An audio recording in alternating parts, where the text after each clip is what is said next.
রাধে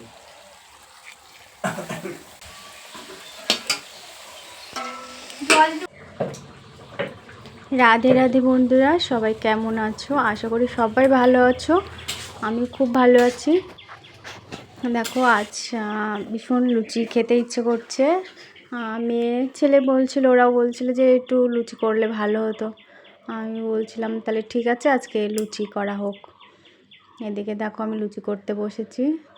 আজকে কিন্তু আটা মেখে দিয়েছে, তোমাদের দাদাভাই মেখে দিয়েছে, আর মেয়ে লুচি বেলে দিচ্ছিল, কিন্তু ওদিকে একটা কাজ পড়েছে, ওদিকে চলে গিয়েছে। এবার আমি একা হাতেই লুচি বেলে নিচ্ছি আর এদিকে ছেঁকে নিচ্ছি। দেখো, ওদিকে কুমড়ো, আলু আর সজনের ডাঁটা দিয়ে তরকারি হচ্ছে, আর লুচি। আজকে মনটা ভালোই লাগছে না, শরীরটা বেশ ভালো নয়, শরীর খারাপের থেকে উঠেছি, জ্বরের থেকে মাথাটাতে যেন যন্ত্রণা করছে। একটু বসে নিচ্ছি, ভালোও লাগছে না। যাই হোক, লুচি করা হয়ে গিয়েছে। এদিকে উপরে ডাল রোদে দিয়েছিলাম, মুসুরের ডাল। এদিকে ডালটা ভাঙাতে দিতে হবে। কি বলো তো, এখনও মানে সে গাড়িতে ডাল ভেঙে নিয়েছি, কিন্তু সে এখন পরিষ্কার করা হয়নি সেইভাবে। পরিষ্কার করতে হবে, আজ করব কাল করব, করাই হচ্ছে না আর কি। এবার এদিকে আকাশটা এমন মেঘলা করছে, এক সময় মেঘলা আবার কিছু সময় রোদ দিচ্ছে, এই হচ্ছে। ওয়েদারটা যে এতটা খারাপ, মানে ভালো লাগছে না।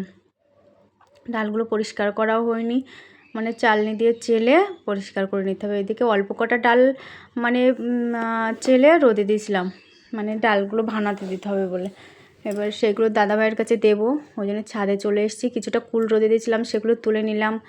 তারপরে শাশুড়ি মা একটা, মানে বুঝতেই তো পারছো বয়স্ক মানুষ থাকলে কি হয়, মানে শাশুড়ি মা একটা কাঁথাই করেছিল, সেগুলো আবার কেচে কুচে দিয়েছিলো, উপরে দিয়েছিলাম। সেগুলো আবার রোদে দিয়ে আবার শুকিয়ে আবার গুছিয়ে নিলাম, ডালগুলো ঝেড়ে নিলাম। এদিকে হাওয়ায় উড়াচ্ছিলাম, কিন্তু হাওয়া মানে হচ্ছে না, হাওয়ায় উঠছিল না। সেগুলো আবার কুলো ঝাড়া করে নিলাম।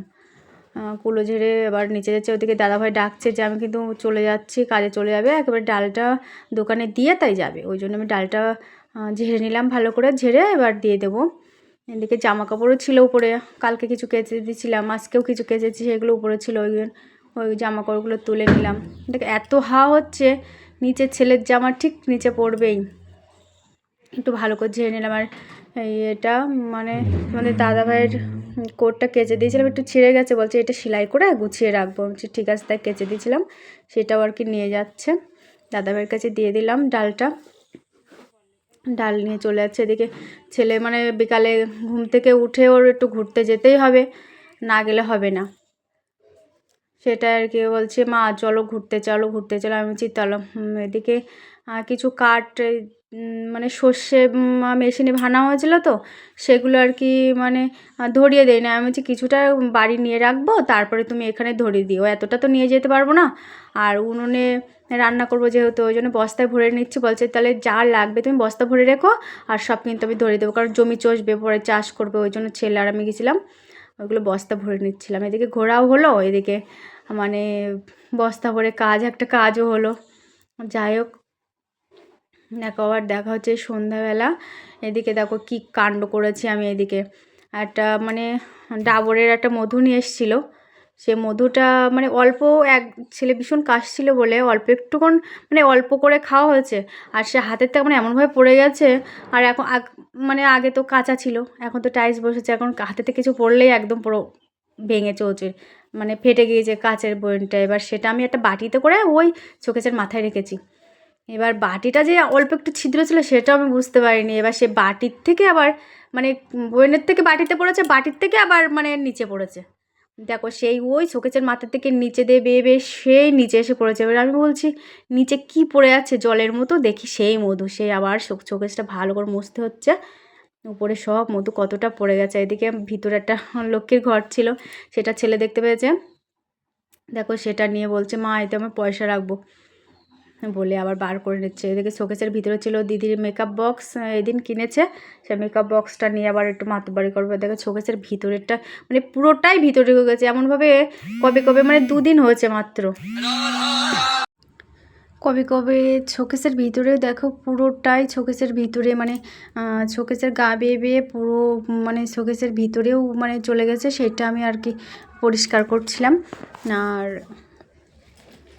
নিচে মানে মুছে নিচ্ছি ভিজে ন্যাকড়া দিয়ে, না মুছলে তো আর দেখছি একটা টিকটিকি আসছে ওই দিক থেকে, মানে টিকটিকি মানে কবে পড়েছে টিকটিকিটা ঠিক বুঝতে পেরেছে, কিন্তু আমরাই বুঝতে পারিনি। টিকটিকি দেখে সে মানে আর কি মানে জিভ দিয়ে চেড়ে চেড়ে আর কি খাচ্ছিলো। যাই হোক, এবার শোকেস থেকে দেখে ছেলে দিদি মেকআপ বক্স বার করে সে মেকআপ একটু তুলি দিয়ে মুখে কীভাবে করছে আমরা জানি না, কিন্তু দেখো ছেলে পেলে সবই জানে কোনটা কিভাবে কি করতে হয়, মুখে এইভাবে ঘষে ঘষে দিচ্ছে। দেখো এটা মধু, জল না, জল পড়লে তো কোনো অসুবিধা নেই, কিন্তু মধু মধু মানে মিষ্টি জাতীয় জিনিস, মানে যদি একটু থেকে থাকে না পিঁপড়ে উঠবে, পরিষ্কার করে পিঁপড়ে উঠে জামা কাপড় ভিতরে জামা কাপড় যেহেতু আছে কেটে দেবে, ওই জন্য পরিষ্কার করে মুছে নিচ্ছিলাম।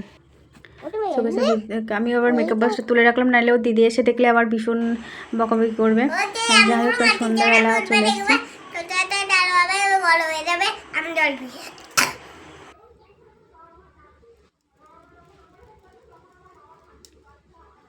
এই আমগুলো স্কুল থেকে মানে স্কুলের পাশে আম গাছ আছে, আম গাছ থেকে আমগুলো খুঁটে ও ব্যাগে করে নিয়ে এসছে, নিয়ে এসে বলছে আমগুলো বসিয়ে দেবো, চারা হবে, গাছ হবে, সে আম গাছ থেকে আম হবে।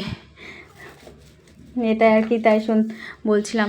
এটা দেখো সকালের এটা ভিডিও, কারণ আর রাত হয়ে গেছিলো বলে আর আমি ভিডিও করতে পারি না, ছেলে করছিলো, ওর পড়ানো মানে রান্না করা ছিল তো ওই জন্য আর করতে পারিনি। যাই হোক সকালবেলা চলে এসেছি, দেখো সকাল সকাল মাকে স্নান করে দিচ্ছি, কারণ সপ্তাহে একদিন মাথা ঘষে দিতে হয় আর নখ কেটে দিতে হয়, তাই আমি বলছি আজকে সকাল সকাল তোমার স্নান করি আর নখ টোক কেটে মাথা ঘষিয়ে দেই, তারপরে আমি স্নান করবো। একটু কিছুটা বাসন মাজতেও বাকি আছে, সেগুলো মেজে নেব। আর মাকে স্নান করাতে গেলে তো এমনি আমাকে ভিজতে হয়, আর ওই জন্য আমি যেহেতু আজকে মাথা ঘষতে হবে, ওই জন্য আমি বলছি আজকে মাথাটা ঘষে নেই, মাথাটা ঘষিয়ে দিয়ে তারপরে আমি স্নান করব। ওই জন্য চলে এসেছি সকালবেলা, মাথা ঘষিয়ে দিচ্ছি। আর দেখো মানে এত মানে এই সময় জলের টান হচ্ছে যে একটু কলে জলও উঠছে না, ওই জন্য মেয়েকে বললাম যে মোটরটা ছেড়ে দাও, মোটরটা ছেড়ে তাই মাথাটা ধুয়ে দিচ্ছি, কারণ জল উঠছে না, এখন তাঁতের সময় তো ওই জন্য জল উঠছে না বলে আমি বলছি কল টেনে হচ্ছে না, যেহেতু মাথা ঘষতে গেলে অনেকটাই জল লাগে, ওই জন্য আমি বলছি মোটরটা ছেড়ে দাও। মোটর ছেড়ে ভালো করে আমার স্নান করে দিলাম, মাথাটা ধুয়ে দিলাম, মাকে কাপড় মানে নাইটি পরিয়ে এবার আমি স্নান করব, তারপরে যাব রান্না করতে। এরকম মাকে উপরেও তুলে দিয়েছি, এবার মার কিছুটা চান করলেই মার খেতে দিতে হয়, নাহলে চান না করলে সারাদিন বসেও কোনো ব্যাপার না, কিন্তু চান করলে খেতে দিতে হবে। যাই হোক মাকে কিছু খেতে দিয়ে এসে কিছুটা বাসন ছিল সেগুলো আমি মেজে আমার একটু মানে বাসনপত্র বেশি হয় কেন জানি না, মানে 4জন মানুষ 5জন মানুষ, তার জন্য সকালবেলা প্রচুর বাসন, সবাই বলে চা মুড়ি বিস্কুট খাওয়া আছে এবং সেই বাসনগুলো ছিল, ওই জন্য আমি বলছি একেবারে বাসনগুলো মেজে এবার হয়তো রোজ কাচতে হয় জিনিসপত্র, তোমাদের দাদাভাইয়ের ছেলের মানে আমার তো কাচতে হয়, আর শাশুড়িমার নাইটি রোজই আমি মানে যখনই চান করে দেই সঙ্গে সঙ্গে সার্ফ দিয়ে ভালো করে কেটে দেয়, ওই জন্য শাশুড়ি মায়ের মাঝে সাঝে কাচতে হয় প্রত্যেক দিনই, প্রায় সার্ফ দিয়ে দিচ্ছি। ধরো রোজগারের যেটা নাইটি ছাড়া হচ্ছে সেটা তো সার্ফ দিয়ে দিচ্ছি, আর মায়ের সাথে তো একটু মানে করে ফেলে, সেগুলো তো কাচতেই হয়। আর আজকে বেশি করে অনেকটা জামা কাপড় হয়েছে, সেগুলোই কাচাকুচো করছিলাম।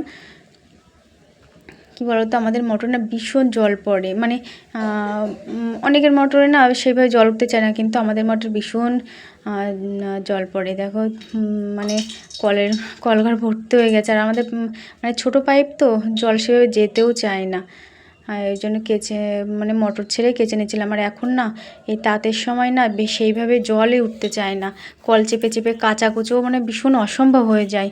আর যেহেতু আমার 2বার সিজার করা, ওই জন্য মানে বেশি কল চাপতেও পারি না আর কি, মানে সেইভাবে চাপতে হয় মানে পরিস্থিতি বুঝে, কিন্তু এখন কী বলো তো মোটর হয়েছে তো এখন আর মানে কল চাপতে ঠিক আর ভালো লাগে না। এই কিছুদিন হয়েছে, বেশি দিন না, 2-3 মাস মতো আর কি মানে মোটর লাগানো হয়েছে। আর এই দেখো এদিকে কালকে কিছুটা জামা কাপড় কেচেছিলাম, সেগুলো শুকাতে দিয়েছিলাম, মানে একটু অল্প ভিজে ছিল, সেগুলো এখন শুকিয়ে গেছে, সেগুলো তুলে নিলাম। তুলে নিয়ে আজকের ভিজে জামা কাপড়গুলো সব মেলে দিচ্ছি। আবার এদিকে আকাশে করেছে মেঘ, ভীষণ মেঘ করেছে। এদিকে মেলে দিচ্ছে আর মনে মনে ভাবছি যদি এক্ষুনি বৃষ্টি আসে তা এমনি তো জিনিসপত্র কিছুই শুকাবে না। যাই হোক ওইভাবে মেলা থাক। এদিকে ছাদে দিয়েছিলাম, সর্ষে মেলে দিয়েছিলাম, কবে থেকে দেবো ভাবছি, দেওয়া হয় না। আর যেদিনই আজকেই সর্ষে মেলে দিয়েছি আর আজকেই মানে ঝমঝম করে বৃষ্টি। এবার সেই নিচের থেকে আবার ছুটে গেছি উপরে গিয়ে এত কষ্ট হচ্ছে, ঘেমে চান করে গিয়েছি পুরো একদম। এবারে এসে একটু বসে নিলাম, বসে নিয়ে আবার কাজ শুরু করতে হবে, ওই জন্য একটু বসে নিচ্ছি। মানে তাড়াহুড়ো করে সর্ষে তুলেছি আর নিচে কাচাকুচি করছিলাম, জামাকাপড় মেলতে উপরে চলে গেছি। এদিকে বৃষ্টি আসছে বলে আমি কিছু কাঠকুটো তুলে নেই রান্নাঘরে, নাহলে পুরোটা ভিজে গেলে তখন আর রান্না করবো কি। আর আমি উনুনে রান্না করতে ভীষণ ভালোবাসি। মায়ের ঘরটা আবার মুছে দিলাম, মায়ের ঘরটা মুছে। এদিকে মেয়ে বলছে যে মা তুমি মায়ের ঘরটা মুছে চলে যাও। একদিনে শেষে যাবে ছোট্ট বোতল, কত সুন্দর। তুমি চান করলি, বাবা চান করলি, চালা চান করলি, দিদি চান। দেখি ছোটো একটা তেলের বোতল নিয়ে এসছে, তাই বাবু বলছে দেখো মা কটুকুনি তেলের বোতল, সত্যি তাই ছোট্ট একটা তেলের বোতল নিয়ে এসছে। আজকে সেবে পাইনি বলে, দোকানে সেবে ছিল না, ওই জন্য ছোটো তেলের বোতল নিয়ে এসছে। দুদিন তেল মাখা হয় না, তেল ছিল না, ওই জন্য ছোটো তেলের বোতল নিয়ে এসছে, সেটাই বাবু বলছিল। এদিকে দেখো রান্না হয়েছে, বেগুন ভাজা, আলুর ডাল করেছি, আর এদিকে ভাজা। এই পর্যন্তই। ভিডিওটি কেমন লাগলো কমেন্টে